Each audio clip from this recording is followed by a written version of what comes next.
Hello everyone, welcome to my YouTube channel Gyan Course. So today I am going to explain class 8 periodic test 1 2025 and 26 question paper for social science. अब इसमें हमने include किया है chapter 1 and one more chapter. First है natural resources and their usage and fifth chapter है universal franchise and India's electoral system. ये दो chapter इसमें कवर किए हैं और आपको इस आंसर की वीडियो के लास्ट में मिल जाएगी. दूसरी चीज़, अगर आपको ब्रिज कोर्स का क्वेश्चन आंसर चाहिए तो उसकी भी एक है video, you can go through that. So let's start करते हैं.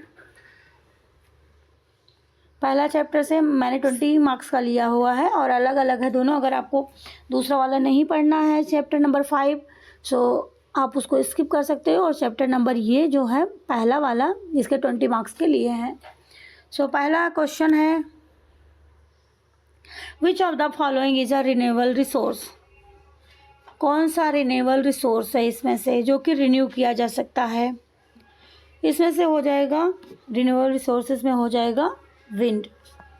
बाकी जो है ये सारे नॉन रिन्यूएबल रिसोर्स में आते हैं.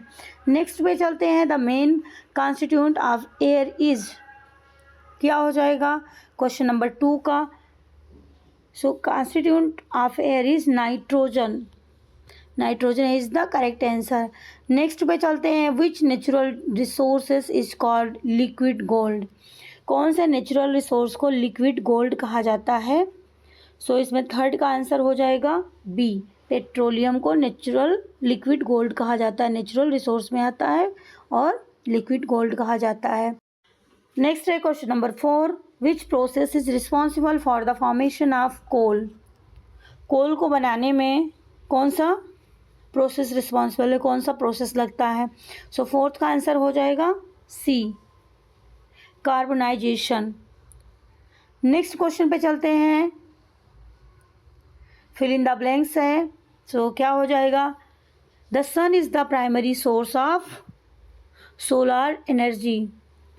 सोलार एनर्जी का प्राइमरी यहाँ पे हो जाएगा सोलार एनर्जी. नेक्स्ट क्वेश्चन है. Dash is the most abundant natural gas in the atmosphere. कौन सी सबसे ज़्यादा है एटमॉस्फेयर में. That is nitrogen. Nitrogen is the correct answer. Next question पे चलते हैं. सी है, इसमें देख लेते हैं. Minerals are extracted from the earth through the process of.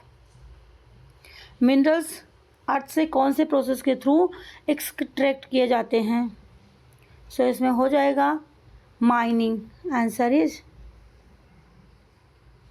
Mining के थ्रू निकाले जाते हैं अर्थ से मिनरल्स. नेक्स्ट है वेरी शॉर्ट आंसर. सो पहला क्वेश्चन इसका है, define natural resources with one example. एक एग्जाम्पल के साथ में आपको नेचुरल रिसोर्सेज को डिफाइन करना है. सो कैसे डिफाइन करेंगे. हो जाएगा natural resources are materials from nature used by humans to meet their needs. कौन से मटेरियल हैं. नेचुरल मटेरियल है, मतलब नेचर से हमें मिलते हैं.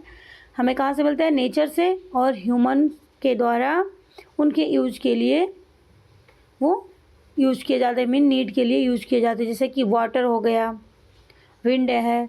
नेक्स्ट है, इसी में हम दूसरा लिखेंगे. दूसरा देखते हैं. Name two exhaustible and two inexhaustible natural resources. Exhaustible में कोल हो जाएगा, पेट्रोलियम हो जाएगा, एंड इनएग्जॉस्टिबल में हो जाएगा एयर, सनलाइट. इसमें दो आपको लिखने थे नेचुरल रिसोर्सेज में, जो कि एग्जॉस्टिबल और इनएग्जॉस्टिबल हो. नेक्स्ट क्वेश्चन देखते हैं. Short answer. Why is water considered the most essential natural resources for life.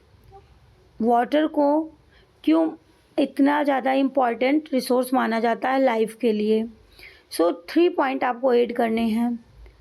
पहला पॉइंट क्या हो जाएगा, पानी पीने के लिए ज़रूरी है. क्यों एसेंशियल है. Water is essential for drinking, agriculture, industries, supports aquatic life. So there are so many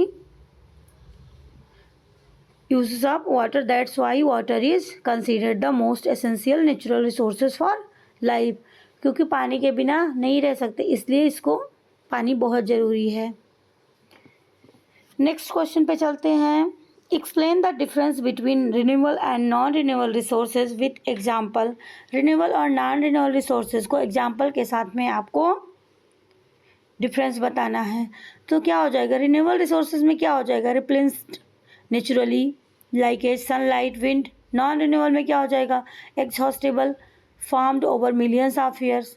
इसमें टाइम लगता है बनने में, और रिन्यूएबल में बनता रहता है. जैसे कि कोल हो गया, पेट्रोलियम हो गया. इस तरीके से एग्जाम्पल भी आपको लिख देना है. नेक्स्ट हो जाएगा केस स्टडी वाला क्वेश्चन है इसमें. पैराग्राफ है वो पढ़ लेते हैं. Water scarcity has become a major issue in life parts of the world. Overuse, pollution and unequal distribution have worsened the problem. Measures such as rainwater harvesting, water recycling and efficient irrigation methods can help. So now see the answer question देखते हैं. State 2 reason for water scarcity. 2 reason आपको paragraph से लिखना है जो कि water scarcity को बता रहा है. पहला रीज़न है ओवर यूज़, पानी का मीन्स ज़्यादा यूज़ करना. पोल्यूशन और अनइक्वल डिस्ट्रीब्यूशन.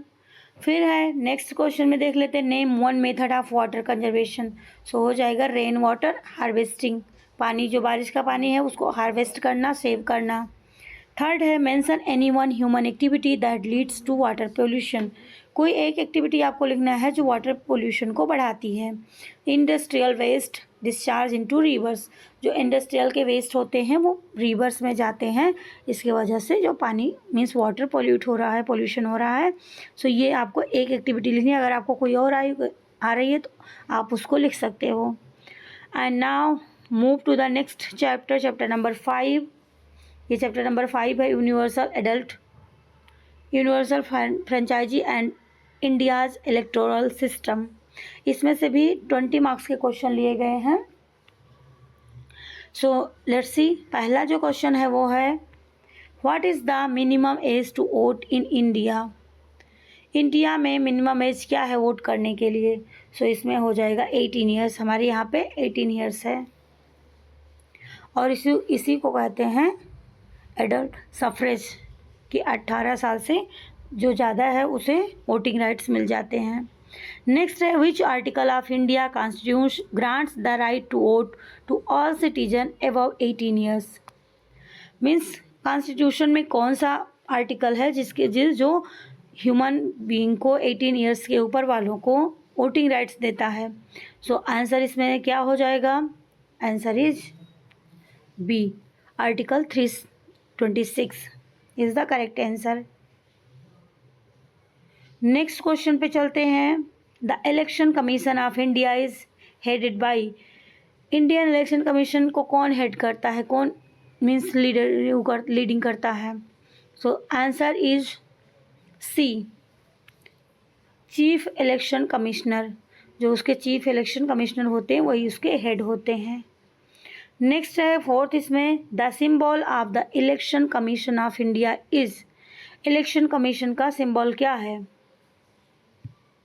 6 का इसमें का आंसर क्या हो जाएगा, लास्ट का 4th का. सो हो जाएगा डी, इसमें से कोई नहीं है. नेक्स्ट पे चलते हैं. मैच द फॉलोइंग है, इसमें मैच करना है. सो पहला है यूनिवर्सल एडल्ट फ्रेंचाइजी. इसको किसके साथ मैच करेंगे, 1 वोट 1 वैल्यू के साथ में.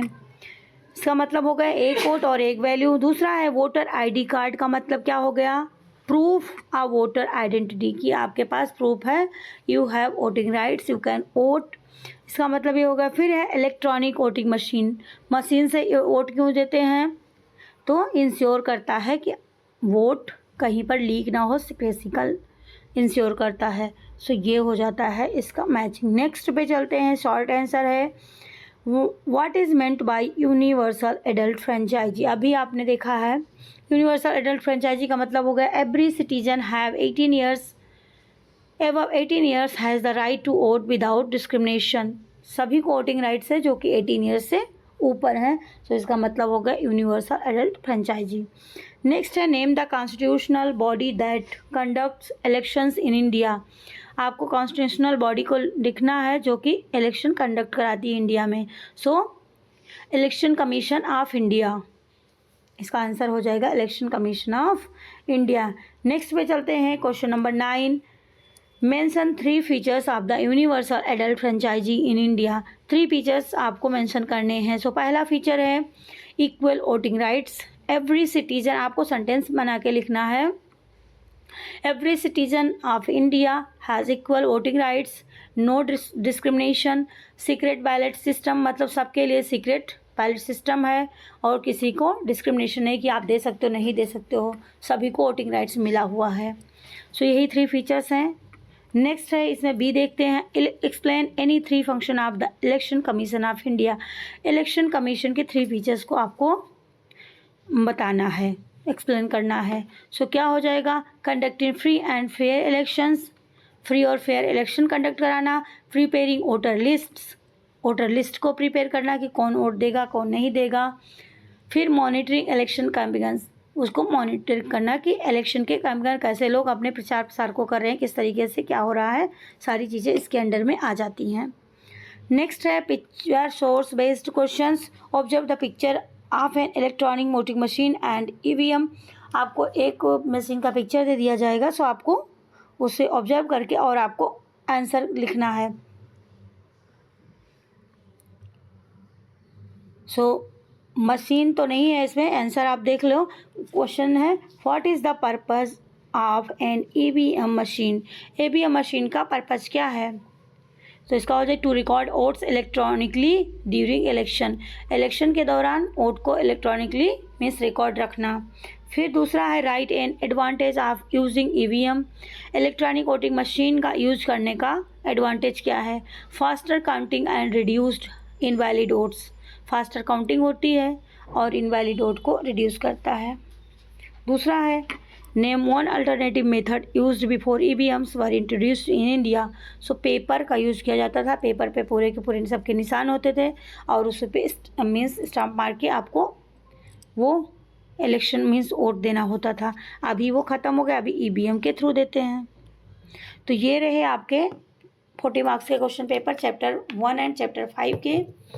और अगर आपके स्कूल में जो भी ब्रिज कोर्स से कराया गया है अगर वो आने वाला है तो आप तैयारी उसकी भी करके रखना। तो अभी आप आंसर की देख सकते हैं, आंसर की है ये। और ब्रिज कोर्स का एक सिंगल पेपर है क्वेश्चन पेपर जो कि क्लास 8 का बना हुआ है, सो आप उसके थ्रू भी गो थ्रू कर सकते हो, देख सकते हो, शायद उससे आपको कुछ हेल्प मिल जाए। अदरवाइज आप अपने बुक के गो थ्रू या टेक्स्ट नोटबुक के गो थ्रू करो। ओके, सो ये रहा आपका question paper. Thank you, bye bye.